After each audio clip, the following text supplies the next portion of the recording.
आप देख रहे हैं डीके न्यूज। मैं हूं आपके साथ हर्षिता। 4 दिन पूर्व माणक चौक थाना क्षेत्र अंतर्गत करमदी रोड पर सराफा व्यापारी के साथ हुई 9 लाख की लूट की सनसनीखेज वारदात में पुलिस को बड़ी सफलता मिली है। पुलिस ने इस मामले में 11 आरोपियों को गिरफ्तार कर उनसे लूट की रकम और अन्य सामान बरामद किया है। एक आरोपी फरार है। इस पूरी वारदात को अंजाम देने की प्लानिंग सराफा व्यापारी के पड़ोस में रहने वाला एक युवक है। नवागत पुलिस कप्तान अभिषेक तिवारी के पदभार संभालने के पहले ही रतलाम के पास करमदी में लूट की एक बड़ी वारदात हो गई थी। बंदूक की नोक पर बदमाश रतलाम के सराफा व्यापारी के पास कार में रखा बैग लूटकर भाग निकले थे। बैग में 9 लाख रुपयों के अलावा सोना और व्यापारी के दस्तावेज रखे थे। पुलिस अधीक्षक अभिषेक तिवारी के निर्देशन में रतलाम पुलिस की टीम ने 4 दिन में ही लूट की इस वारदात का पर्दाफाश कर दिया। पुलिस कंट्रोल रूम पर आयोजित प्रेस कॉन्फ्रेंस में एसपी अभिषेक तिवारी ने बताया कि 9 लाख की लूट के लुटेरों की धरपकड़ के लिए 26 सदस्यीय एसआईटी का गठन किया गया था। ये लूट की वारदात पुलिस के लिए एक बड़ी चुनौती थी, क्योंकि घटना के बारे में पुलिस के पास केवल लुटेरों की गाड़ी का रंग और उनके हुलिये के अलावा कोई अन्य जानकारी नहीं थी। जांच में सामने आया कि अजय उर्फ अज्जू को उसके परिचित यशवंत उर्फ युग निवासी बालाजी नगर ने जानकारी दी थी कि उसके घर के सामने रहने वाला फरियादी प्रियेश शर्मा सोने चांदी का व्यापार करता है। ये माणक चौक थाने से संबंधित एक घटना है। ये एक 31 तारीख की घटना रात्रि के लगभग 11:15 बजे की है, जिसमें एक माणक चौक थाना के अंतर्गत निवासी जो एक फरियादी हैं, उनके साथ एक लूट की घटना हुई थी।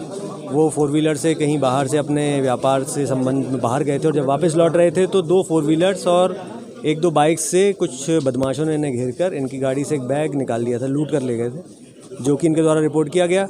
और गंभीरता को देखते हुए इसमें तत्काल टीम्स बनाई गई थी। एक एसआईटी का भी गठन किया गया था, जिसमें एडिशनल एसपी और सीएसपी एवं 2 थाना प्रभारियों के साथ 26 कुल लोग थे, जो पुलिस अधिकारी कर्मचारी थे, जिन्होंने लगातार इसमें 3-4 दिन मेहनत करके और कुल 12 आरोपियों को चिन्हित किया है, जिनमें से कि हम लोगों ने 11 को अभी तक गिरफ्तार करने में कामयाबी हासिल की है। इनमें से 11 अपराधियों में से कुछ का आपराधिक रिकॉर्ड भी है, तो उनमें तरह तरह की अन्य जो कार्रवाइयाँ हैं वो भी हम इनिशिएट कर रहे हैं। साथ ही इसमें कुछ इलीगल आर्म्स का भी इन्होंने उपयोग किया है, तो वो कहाँ से सोर्स हो रहे हैं या उन्होंने उसको लेकर कैसे उनका मूवमेंट हुआ, उस पर भी, इन पहलुओं पर भी हम लोग कुछ एक स्ट्रेटजी बना रहे हैं और आगामी दिनों में इसकी कार्रवाई भी शहर में आपको दिखेगी। सर, जो आरोपी पकड़े गए हैं इनका बैकग्राउंड क्या है और ये क्या पढ़े लिखे हैं या पहले स्कूल कॉलेज में पढ़ते हैं या स्कूल कॉलेज छोड़ दिया है, किस तरह के हैं? आप देखेंगे लगभग ये 20 से 25 साल का ही जो एक एज ग्रुप है। सभी 12 जो आरोपी हैं वो उसी एज ग्रुप के हैं।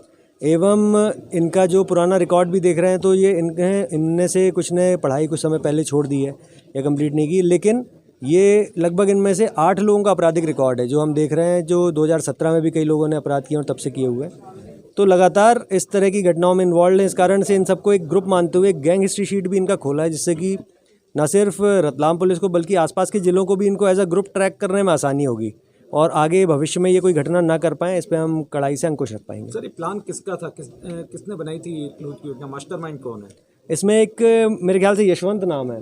यशवंत नाम का एक व्यक्ति है जो फरियादी के घर के आसपास ही रहता था, जिसने उनके जो मूवमेंट्स को जज कर लिया कि ये कितने बजे अपने व्यापार के सिलसिले में निकलते हैं, कब इनके पास कुछ पैसा हो सकता है, या ये जनरली जाते हैं तो लौटते समय इनके पास पैसा होता है। इस तरह से उन्होंने जो रैकी कहते हैं वो रैकी की इन पे वॉच रखा और जिस दिन की घटना है उस दिन ये सुबह से ही इन पे वॉच रख रहे थे और लौटते समय, जब ये रात्रि का समय है, तो सुनसान सड़क पे एक जगह देखकर इन लोगों ने ये घटना को अंजाम दिया। पहले रिपोर्ट के आधार पे ये लूट की घटना सामने आई थी, परंतु इसमें क्योंकि 5 से ज़्यादा लोगों का इन्वॉल्वमेंट है तो इसमें डकैती संबंधी धाराएँ भी बढ़ाई गई हैं, आर्म्स एक्ट की भी धाराएँ बढ़ाई गई हैं और उनके हिसाब से ही इसमें कोर्ट में प्रकरण पेश किया जाएगा, कार्रवाई की जा रही है। सर, इन आरोपियों को अलग-अलग जगह से पकड़ा है, कैसे? इनको ये घटना करने के बाद तत्काल फरार हो गए थे और उसके बाद हमने इसलिए एक बड़ी एसआईटी बनाई थी जिसमें पैरेलली इनको सबको पकड़ा जा सके। अलग अलग जगह से इनको गिरफ्तार किया गया है और उनके पास से जो इन्होंने पहले बंटवारा कर लिया था लूट की राशि का, तो उनके पास से वो सामान जब्त किया है। कुछ जो अन्य आभूषण भी कुछ लोगों के पास से मिले हैं जो फरियादी के पास से ही लूटे गए।